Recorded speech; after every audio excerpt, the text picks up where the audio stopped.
Hello friends, I'm Dr. Sunil Saini, trauma and neuro surgeon, expert in limb lengthening, deformity correction and pain management. Knee joint injury specially जिसके अंदर आपको multiple ligamentous injuries होती है, उस condition में जैसे आपको एसीएल लिगामेंट, पीसीएल लिगामेंट से फिर साथ में और भी अगर सॉफ्ट टिश्यूज इंजरी हो जाए और रिपेयर के बाद आपको एसीएल सर्जरी हो गई, आपको पीसीएल सर्जरी भी हो गई, उसके बावजूद भी बहुत बार डिफॉर्मिटी रह जाती है, फिक्स फ्लेक्शन डिफॉर्मिटी, नी की रेंज ऑफ मूवमेंट नहीं आती है, घुटना उस लेवल पे मुड़ नहीं पाता या फिर वो स्ट्रेट नहीं हो पाता। जब स्ट्रेट नहीं होता तो उसको फिक्स फ्लेक्शन डिफॉर्मिटी कहते हैं। और दूसरी में हमारा अगर घुटना कंप्लीटली मूव नहीं कर रहा तो उसको हम कहेंगे कि range of movement completely achieve नहीं है। तो ऐसे हमारे पास पेशेंट है, आर्मी से है, मिस्टर कल्पेश महाराष्ट्र से हमारे पास आए।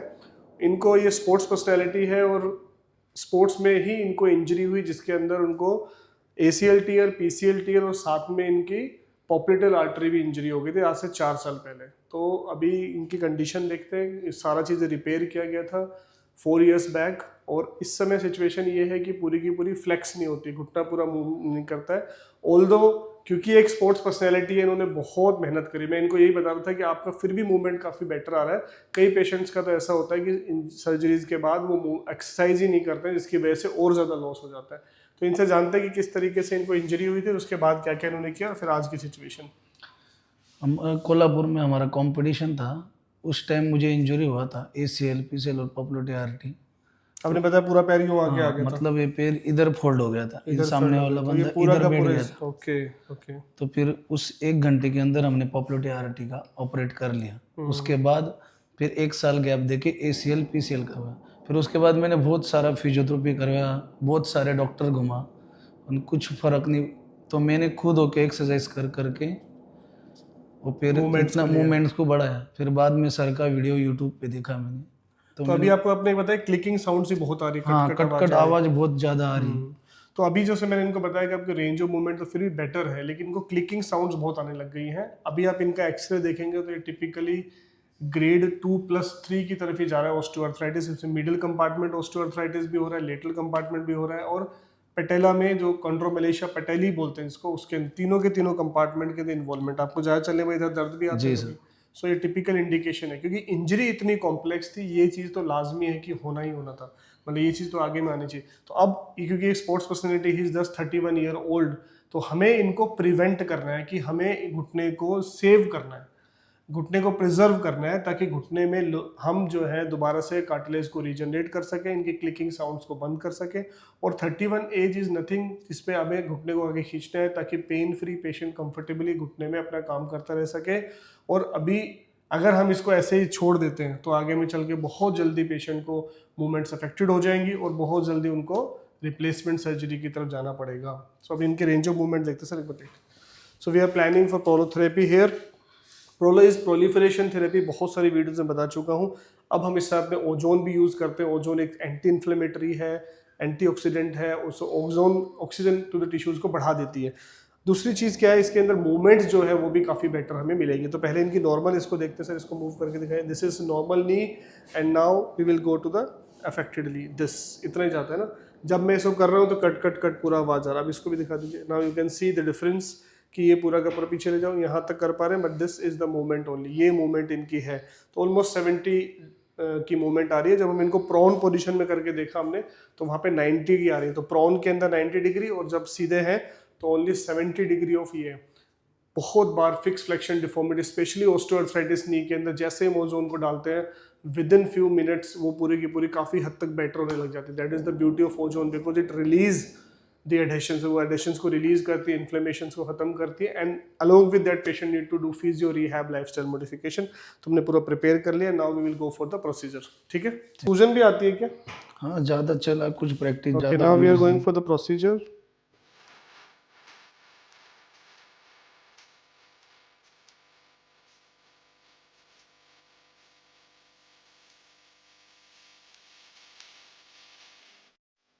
Earlier we use to give less amount, but अब हम ज़्यादा अमाउंट देने लगे हैं ताकि ओजोन से एडेशंस को रिमूव करें। Now the manipulation. तो डर तो नहीं आएगा ना? डर तो नहीं है ना कुछ? नहीं, कुछ नहीं, कुछ नहीं। So we have to very careful, because इनकी पॉपुलेटेड आर्टरी रिपेयर हो रखी है, तो हमें बहुत ही जी। केयरफुली सब कुछ करना पड़ेगा। ठीक, आप बिल्कुल ढीला रखना सर, आप कुछ मत करो। देख रहे हो आवाज़ से आ रही है।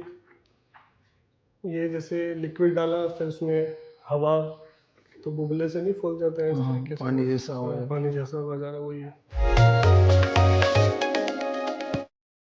सो फील काफ़ी सॉफ्ट है, तो I am very much confident कि मैं इसको थोड़ा ओपन कर पाऊँगा।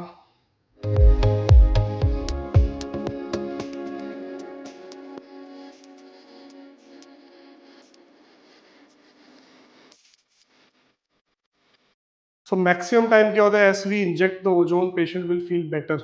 अभी इनको मूवमेंट करा के देखते हैं सर, मूव करके देखिए, इसको मोड़िए मोड़िए मोड़िए मोड़िए, और थोड़ा लग रहा है कि आ गया थोड़ा थोड़ा लग रहा है खुला है पहले से। Okay, so almost I think 5 degree there is betterment, specially in supine position, और प्रॉन पोजीशन में जो हम कर रहे हैं तो बेटर है। नाउ दिस, ये जो आवाज आ रही है ना, ये ओजोन की है, तो we have injected lot of ozone, इससे ये और खुलता चला जाएगा और इन्फ्लेमेशन करेगा। आगे में आपको एक्सरसाइजेज ही बढ़ानी है।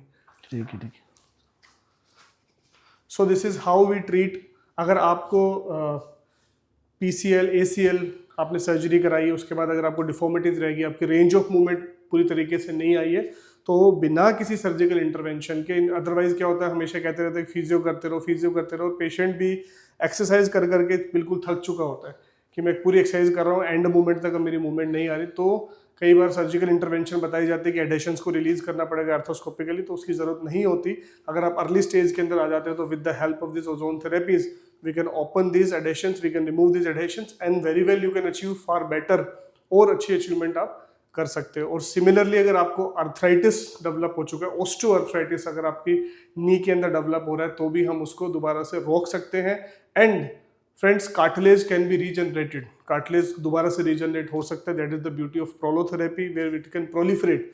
पहले हम बोलते थे एक बार कार्टिलेज आपका डैमेज होने लग गया तो दोबारा से रीजनरेट रिपेयर नहीं हो सकता, आपको सर्जरी तक वेट करो, बाद में आपको रिप्लेसमेंट करना पड़ेगा। लेकिन ऐसा नहीं है, there are lot of new things which are coming up. PRP injection पिछले 40 साल से चल रहा है और अब वो बिल्कुल टाइम टेस्टेड चीज़ हो चुका है कि अगर उसको सही तरीके से इस्तेमाल किया जाए। लेकिन मार्केट में क्या हो रहा है, कोई 5000, 2000, 1000 से जो हमारे चार्जेस होते हैं, उसमें भी पेशेंट कहता है कि मैं तो वहाँ पे 2000 में लगा लीजिए, कोई रिजल्ट नहीं आया। PRP को बनाने का तरीका, उसकी ट्यूब्स को यूज़ करने का तरीका पे ही निर्भर करता है कि PRP कितना वर्क करेगा। इसलिए PRP को फिर इस तरीके से नाम मिल जाता है कि कोई फ़ायदा नहीं होने वाला। तो you must ask your doctor कि आप जो PRP बना रहे हो उससे क्या मेरा 5 टाइम्स PRP में मेरे कंसनट्रेट हुआ है कि नहीं हुआ है। इसी तरीके से न्यू आ रही है BMAC, bone marrow concentrate aspirate, वो फार बेटर देन ये है। और उसी तरीके से प्रोलोजोन थेरेपी हम लोग करते हैं, जिसके अंदर along with that we also inject ozone. So आपको, आपके जानने वाले, आपके परिवार में किसी को इस प्रकार की समस्या है, घुटनों का ऑस्टियोआर्थराइटिस है, सर्जरीज के बाद उनको डिफॉर्मिटीज हो चुकी है, रेंज ऑफ मूवमेंट पूरी अचीव नहीं है, तो with the help of prolozone therapy that can be achieved. उसके लिए आप मेरे नीचे दिए गए नंबर पर कॉन्टैक्ट कर सकते हैं।